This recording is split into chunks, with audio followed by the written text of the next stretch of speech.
జాబిలి తెలుగు వాచకం 1వ తరగతి page number 138 చదువు ఆనందించు. పిల్లలు, చీమ పడవ అనే కథను నేను చదివి వినిపిస్తాను. తరువాత మీరు చదివి ఆనందించండి.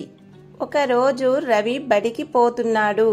కాలువలో ఒక చీమ మునిగిపోవడం చూశాడు. వెంటనే ఒక కాగితం పడవ చేసి నీటిలో వదిలాడు. చీమ పడవ ఎక్కి కూర్చుంది. రవి పడవను ఒడ్డు మీద పెట్టాడు. చీమ పడవ దిగి ఆనందంగా పోయింది. ఒకరోజు రవి బడికి పోతున్నాడు. కాలువలో ఒక చీమ మునిగిపోవడం చూశాడు. వెంటనే ఒక కాగితం పడవ చేసి నీటిలో వదిలాడు. చీమ పడవ ఎక్కి కూర్చుంది. రవి పడవను ఒడ్డు మీద పెట్టాడు. చీమ పడవ దిగి ఆనందంగా పోయింది.